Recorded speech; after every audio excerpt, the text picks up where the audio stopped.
नमस्कार दोस्तों, स्वागत है आपका हमारे चैनल पर। यार, मुझे लग रहा है कि तुम्हें मेरा घर पसंद नहीं आया। अक्षय ने उसके साथ अपने घर में दाखिल हुई समीक्षा के चेहरे पर उभरे भाव को देखकर प्रतिक्रिया व्यक्त की। ये कौन है? समीक्षा ने अक्षय की प्रतिक्रिया का कोई जवाब न देकर घर में बैठकर चावल साफ कर रही महिला की ओर इशारा करके प्रश्न किया। मेरी माँ है। ठीक है, अब मैं जा रही हूँ। अरे, ऐसे कैसे जा रही हो? तुम तो मेरी माँ से मिलने आई थी ना? हाँ, तो मिल तो ली ना, और क्या करना है? एक मिनट रुको, ज़रा मैं माँ से भी तो पूछ लूँ कि इन्हें तुम पसंद आई हो या नहीं। ये काम तुम मेरे जाने के बाद भी कर सकते हो ना, फिर क्यों बेवजह मुझे रोक कर मेरा टाइम वेस्ट कर रहे हो? ये तुम कैसी बातें कर रही हो?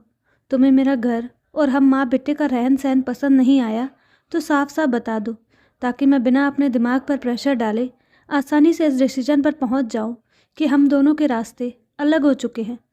तुम ये तो मान ही लो कि हम दोनों के रास्ते अलग हो चुके हैं, लेकिन इसकी वजह ये नहीं कि मुझे तुम्हारा घर और घर के लोगों का रहन सहन पसंद नहीं आया। इसकी वजह तो ये है कि मुझे झूठ की बुनियाद पर रिश्ते की शुरुआत करने वाले लोग पसंद नहीं। मैंने तुमसे रिश्ते की शुरुआत करने के लिए कौन सा झूठ बोला? यू मीन टू से कि तुमने कोई झूठ नहीं बोला? नहीं, तुमने मुझसे ये कहा था या नहीं कि तुम्हारी माँ विद्या निकेतन पब्लिक स्कूल में टीचर का जॉब करती है। हाँ, तो इसमें झूठ जैसी कौन सी बात है? इसमें जो सच्चाई है वो मैं तुम्हें बता देती हूँ। झूठ खुद ब खुद अलग हो जाएगा। एक्चुअली इस बात में सच्चाई ये है कि तुम्हारी माँ विद्या निकेतन पब्लिक स्कूल में जॉब करती है, लेकिन स्कूल में झाड़ू पोछा और टीचर्स स्टूडेंट्स को पानी पिलाने का। मेरे कहने का मतलब ये नहीं है कि ये काम तुच्छ या घटिया है, लेकिन मैं ये ज़रूर कहूँगी कि कोई लड़की तुम्हारी लाइफ पार्टनर बनने से इनकार न कर दे, इस डर से उसे एक स्कूल में काम वाली बाई का जॉब करने वाली माँ को स्कूल टीचर बताकर बेवकूफ़ बनाना हर एंगल से गलत है। मेरे भैया के पढ़ लिख कर जॉब में लगने से पहले मेरी माँ भी हम लोगों की ज़िंदगी काटने के लिए कोई दूसरा काम कर पाने में सक्षम न होने की वजह से लोगों के घरों में झाड़ू पोछा करने और बर्तन कपड़े धोने का काम करती थी। पर मैंने ये बात तुमसे कभी नहीं छुपाई, क्योंकि मैं ये सच्चाई छुपाकर अधूरे सच या झूठ की बुनियाद पर अपनी लाइफ के सबसे बड़े रिश्ते की शुरुआत नहीं करना चाहती थी, जबकि तुम मेरी और मेरी फैमिली की आंखों में धूल झोंक कर हम दोनों के रिश्ते की शुरुआत करना चाहते थे। इसलिए गुड बाय टू यू। बेटी, एक मिनट रुक कर मेरी बात सुन लो। फिर तुम्हें लगे कि तुम्हें अपने फैसले पर पुनर्विचार करना चाहिए तो पुनर्विचार कर लेना, और अपने फैसले पर कायम रहना सही लगे तो कायम रहना। मैं तुम्हारे साथ कोई जोर ज़बरदस्ती नहीं करूँगी और न अपने बेटे को करने दूँगी। अपने काम में लगी रहकर चुपचाप दोनों की बातें सुन रही अक्षय की माँ गंगा ने अचानक अपनी चुप्पी तोड़ी। समीक्षा से उसकी बात सुनने का अनुरोध किया तो समीक्षा के घर के बाहरी द्वार की ओर बढ़ते कदम रुक गए। मैं आपकी बात ज़रूर सुनूंगी, लेकिन आप एक बात जान लीजिए कि यदि आपने मुझे ये यकीन दिलाने के लिए रोका है कि आप विद्या निकेतन पब्लिक स्कूल में काम वाली बाई का जॉब नहीं करती, बल्कि वहाँ एज द टीचर जॉब करती हैं, तो इसमें सिर्फ आपका और मेरा टाइम वेस्ट होगा। क्योंकि मैं 3 दिन पहले इस स्कूल में टीचर के जॉब के लिए इंटरव्यू देने गई थी, और इस दौरान मैं अपनी आंखों से आपको उस स्कूल में इंटरव्यू लेने वाली पैनल को चाय कॉफ़ी सर्व करते देख चुकी हूँ। समीक्षा ने पलटकर गंगा के करीब आते हुए उसकी बात पर प्रतिक्रिया दी।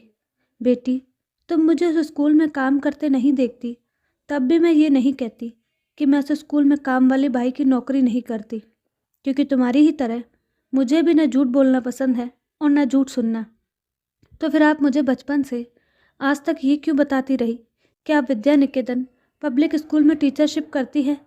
गंगा की दूसरी बार में कही गई बात सुनकर अक्षय ने उससे सवाल किया। बेटा, मैंने तुमसे कभी ये नहीं कहा कि मैं उस स्कूल में शिक्षिका हूँ। मैंने हमेशा तुमसे ये कहा कि तुम्हारी माँ उस स्कूल में शिक्षिका के पद पर नौकरी करती है।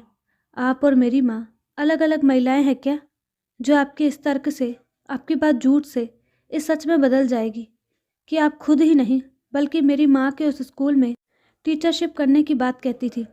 हाँ, और यही राज की बात बताने के लिए मैंने तुम्हारी इस दोस्त को रोका है।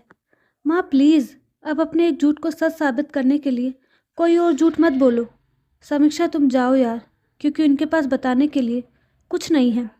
I am so sorry for it कि मेरी वजह से तुम्हारे इमोशंस हर्ट हुए।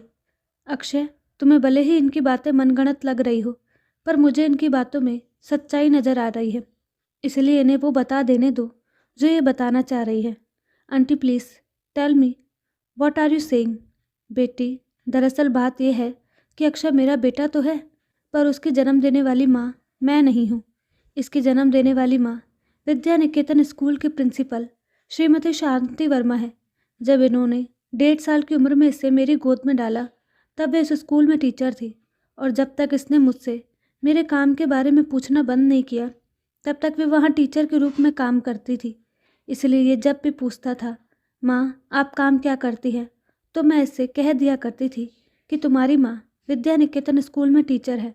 और जब इसकी माँ 15-16 साल पहले जब उस स्कूल के प्रिंसिपल बनी, तब तक इसने मुझसे पूछना ही बंद कर दिया कि इसकी माँ क्या करती है।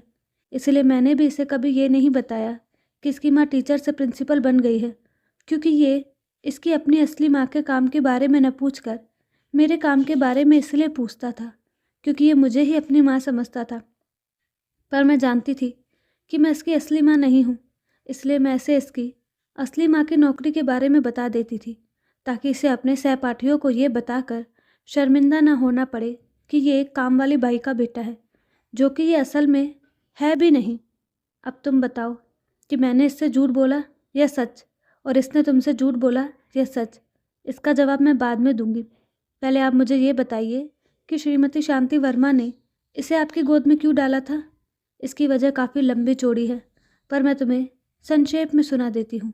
इसकी माँ एक अमीर परिवार की लड़की थी, लेकिन उसने अपने परिवार की मर्जी के खिलाफ एक ऐसे अनाथ लड़के से प्रेम विवाह किया था, जिसके पास संपत्ति के नाम पर अपने पिता का ये एक छोटा सा मकान भर था। दोनों शादी के बाद करीब 2 साल तक एक साथ इस मकान में रहे, और साथ साथ विद्या निकेतन स्कूल में टीचर की नौकरी भी करते रहे। इसके बाद इसका जन्म हुआ तो इसकी माँ ने नौकरी छोड़ दी और इसकी देखभाल करने लगी।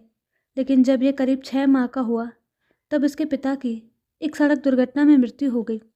इस वजह से इसकी माँ को दोबारा अपनी पुरानी नौकरी ज्वाइन करनी पड़ी। मैं उस समय भी उस स्कूल में अभी वाला ही काम करती थी। घर में इसकी कोई देखभाल करने वाला न होने की वजह से इसकी माँ इसे अपने साथ स्कूल लेकर जाया करती थी, जहाँ मैं जल्दी जल्दी अपने काम निपटा कर इसकी देखभाल करती थी। इसी तरह 1 साल बीता, लेकिन फिर अचानक इसकी माँ के सामने एक ऐसा दोराया आ गया, जहाँ से उसने अपने बच्चे या सुखी ज़िंदगी में से एक को चुनना था।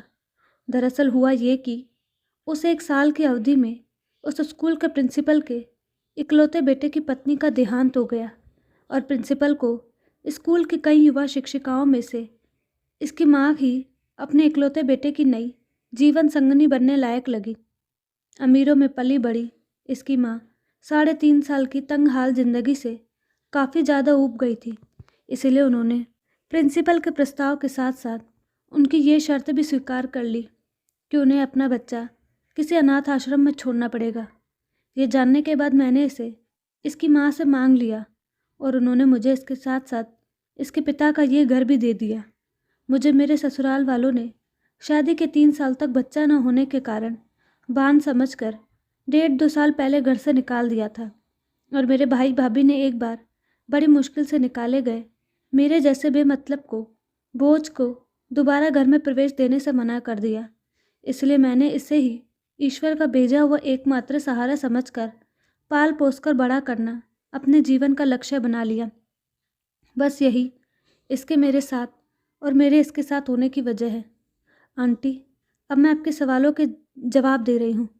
एक्चुअली अक्षर ने तो मुझसे झूठ नहीं बोला, क्योंकि इसे ये सब पता नहीं था, लेकिन आप सारी सच्चाई पता होने के बावजूद इससे ये झूठ बोलती रही कि इसकी माँ विद्या निकेतन स्कूल में टीचरशिप करती है। इसे मैं झूठ इसलिए कह रही हूँ क्योंकि मेरी नज़र में आप और इसकी माँ 2 अलग अलग महिलाएं नहीं हैं, बल्कि एक ही महिला है।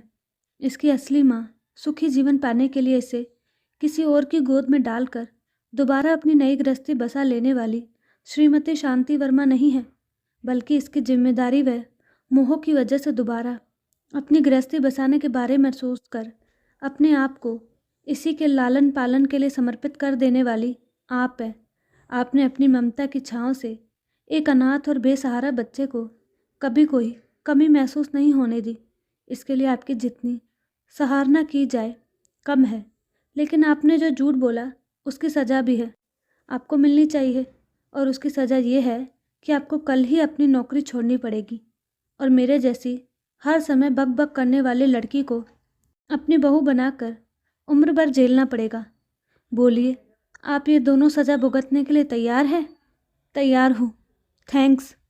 थैंक कहने से काम नहीं चलेगा। तो क्या करना होगा मुझे? हम दोनों माँ बेटे को एक एक प्याला चाय बनाकर पिलानी पड़ेगी। ओके, बट मैं भी एक प्याला पीऊँगी, ठीक है? मैं तुम्हें पीने के लिए मना कर दूँगी तो तुम भी चाय बनाने से मना कर दोगी क्या? बनाने से तो मना नहीं करूँगी, क्योंकि मुझे इस घर में बहू बनकर आने का रास्ता अपने लिए बंद नहीं करना है। पर बनाने में उतनी मेहनत भी नहीं करूँगी जितनी मेरा प्याला भी शामिल होने पर करूँगी। फिर तो तुम अपने लिए भी बना लो। चलो, मैं भी तुम्हारी मदद करती हूँ। क्या पता तुम्हें ठीक से चाय बनानी आती भी है या नहीं। ऐसा तो सोचना भी मत, क्योंकि काम वाली बाई की बेटी हूँ, इसलिए घर के लगभग सारे काम में एक्सपर्ट हूँ। और जो थोड़ी बहुत कमी है वो भी जल्द दूर हो जाएगी, क्योंकि मैं एक काम वाली बाई की भी बहू बनने जा रही हूँ। घर के काम में एक्सपर्ट हो या नहीं, ये तो तुम्हारा काम देखकर ही बता पाऊँगी। पर अभी मैं ये बता सकती हूँ कि तुम बातें करने में काफ़ी एक्सपर्ट हो। ये बात तो मुझे ऑलरेडी पता है, क्योंकि मैं बात करने में एक्सपर्ट नहीं होती तो इतना हैंडसम बंदा मेरे जाल में नहीं फंसता था। समीक्षा, मुझे लगता है तुम ये भूल गई हो कि तुम जिससे बात कर रही हो वो तुम्हारी कोई फ्रेंड नहीं बल्कि मेरी माँ है। आई थिंक तुम्हें अपनी इस बचकानी बात के लिए माँ को सॉरी बोलना चाहिए। अक्षय ने समीक्षा को चेताया और उससे एक सलाह भी दे दी। बेटी, तुम्हें इसकी बेमतलब की सलाह मानकर मुझे सॉरी बोलने की ज़रूरत नहीं, क्योंकि तुम्हारा मेरे साथ अपनी हम उम्र फ्रेंड की तरह बर्ताव करने पर मुझे कोई आपत्ति नहीं। गंगा की बात मानकर समीक्षा ने उसे सॉरी तो नहीं बोला, पर वह गंगा को उसकी उदारता के लिए धन्यवाद देने से खुद को रोक न सकी। तो दोस्तों, आपको कहानी कैसी लगी अपनी राय कमेंट बॉक्स में ज़रूर दें और साथ ही हमारे चैनल को लाइक शेयर सब्सक्राइब करना ना भूलें। धन्यवाद।